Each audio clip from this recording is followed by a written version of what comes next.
ஹைங்க. வார் பற்றி நிமிஷத்துக்கு ஒரு நியூஸ் வந்து ஒவ்வொரு மீடியாலேயும் வந்துட்டுருக்கு. இப்போ எது போய் எது உண்மை அப்படிங்கிறது வந்து நமக்கே தெரியாமல் போயிடும் போல்.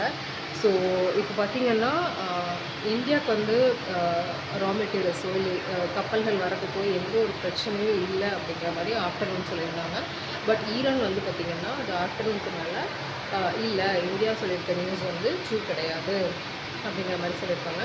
ஒரே ஒரு கப்பல் மட்டும் நமக்கு வந்துட்டு ஒரு மும்பை ஏர்போர்ட்டுக்கு மும்பை துறைமுகத்துக்கு வந்து ரீச் ஆகிருக்கு அப்படிங்கிற மாதிரி சொல்லியிருந்தாங்க. ஸோ இதில் ப்ரொடக்ஷன் வைஸ் பார்த்திங்கன்னா ஹோட்டல்ஸ்க்கு தேவையான அந்த பார்சல் தரதுக்கான ஃபுட் போடுவாங்க இல்லைங்களா, பாக்ஸஸ், அந்த பாக்ஸஸ் வந்து கண்டிப்பாக கிடைக்காது. பாலித்தீன் கவர்ஸ் இருக்கு இல்லைங்களா, அதுக்கும் வந்து திங்ஸ் வந்து கிடைக்காது. நிறைய ரா மெட்டீரியல்ஸ் வெளிநாட்டிலேருந்து இம்போர்ட் ஆகிறது எதுவுமே வந்து நமக்கு ரீச் ஆகாது. அண்ட் மீன்வெல் என்னோடய ஃப்ரெண்ட்ஸ் 2 பேர் வந்து இதில் தான் ஒர்க் பண்ணிட்டுருக்காங்க.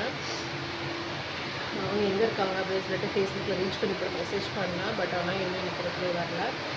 மீன்வெல் இப்போ ரீசெண்டாக எங்கள் பேசுகிற ஒரு ஃப்ரெண்டு, அவங்களோட ஹஸ்பண்டுமே வந்துட்டு ஒர்க் பண்ணிட்டுருக்காங்க. ஸோ பக்கத்தில் தான் இருக்காங்க. ஸோ இந்த மாதிரி நிறைய பேர் நம்ம இங்கேருந்து 3 months 6 months போய் ஒர்க் பண்ணுவாங்க இல்லைங்களா, நம்மளோட ரிலேட்டிவ்ஸ், நம்மளோட ஃப்ரெண்ட்ஸ் நம்ம சுற்றி இருக்காங்க. இவங்களோட சுச்சுவேஷனே நம்ம நினைக்கும் போது அவங்க ஃபேமிலி மெம்பர்ஸ் வந்து எப்படி இருப்பாங்க அப்படிங்கிறதையும் நம்மளால் வந்துட்டு புரிஞ்சிக்க முடியுது. இதெல்லாம் பரவாயில்ல. துபாயிலேருந்து 2 நாளைக்கு முன்னாடி ஒரு ஃப்ரெண்ட் வந்து பெங்களூர் வந்து அங்கேருந்து கோயம்புத்தூர் வந்துட்டாங்க. ஸோ அவங்களும் ஹாப்பியாக வீடியோ போட்டிருந்தாங்க, நாங்கள் ரீச் ஆகிட்டோம் அப்படின்ட்டு.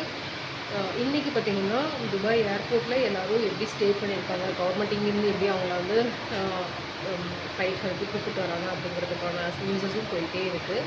ஸோ முடிஞ்ச வரைக்கும் நம்மளோட கண்ட்ரிலையும் பீப்புள் காப்பாற்றுறதுக்காக எல்லா முயற்சியும் எடுத்துகிட்டே இருக்காங்க.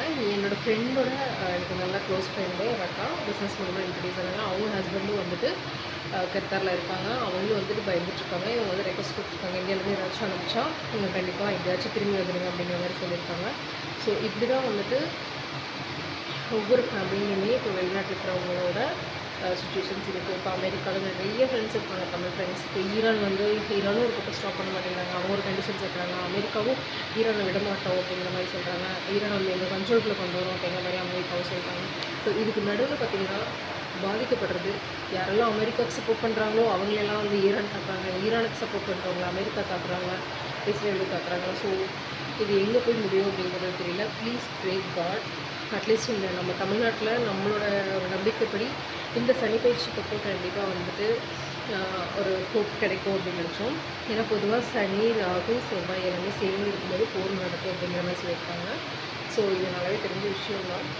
அட்லீஸ்ட் இந்த சனி பயிற்சிக்கு அப்புறம், ஏன்னா சனியோட ஆதிக்கம் இல்லைங்களா, கும்பராசிலேருந்து மீனத்துக்கு வந்து பெயர்ந்தார்.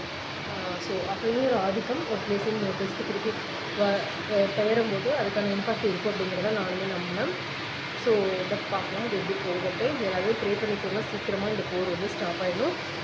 இதுலேருந்து எக்கனாமிக்கலி இன்னும் எல்லா கண்ட்ரீஸும் வெளியே வரதுக்கு ரொம்ப டைம் எடுக்கும். அண்ட் நான் இது எப்படி பார்க்குறேன் அப்படின்னு பார்த்திங்கன்னா, இந்த போர் நம்ம ஓவராக பிளாஸ்டிக் யூஸ் பண்ணுறோம், இந்த வேர்ல்டு வந்து ரொம்ப இது பண்ணிட்டுருக்கோம். அதுக்கு எல்லாமே ஒரு கொரோனாவும் ஒரு தண்டனை கொடுத்தாரு கடவுள். ஸோ அதுலேயும் நம்ம யாருமே இன்னும் திரும்பலாம். ஸோ அதனால் பிளாஸ்டிக்கு, குப்பை இதெல்லாம் வந்து கொஞ்சம் இது பண்ணணும் அப்படிங்கிறதுக்காக இப்போ ரா மெட்டீரியலாக கிடைக்கல, ஆட்டோமேட்டிக்காக நம்ம என்ன பண்ணுவோம், வீட்டிலேருந்து பை எடுத்துகிட்டு போவோம். ஸோ இந்த மாதிரி தான் வீட்டிலே சமைச்சு சாப்பிடுவோம், ஃபுட் வேஸ்ட் பண்ண மாட்டோம். கேஸ் கிடைக்கல, விறகு போவோம், நேச்சுரலாக என்ன கிடைக்குமோ அது எல்லாத்தையுமே நம்ம யூஸ் பண்ண ஆரம்பிப்போம். ஸோ இப்படி தான் நான் பார்க்குறேன். ஸோ பாசிட்டிவாக நம்ம எடுத்துக்கலாம், ப்ரே பண்ணிக்கலாம், சீக்கிரமாக முடியணும். எல்லோரும் நம்மளோட ரிலேட்டிவ்ஸ், சொந்தக்காரங்க, நம்ம தெரிஞ்சவங்க, வேர்ல்டு இருக்கிற எல்லா பீப்புளுமே சேஃபாக இருக்கணும், யாருக்கு எந்த பாதிப்பும் ஏற்படக்கூடாது அப்படிங்கிறதே நம்ம ப்ரே பண்ணிக்கலாம்.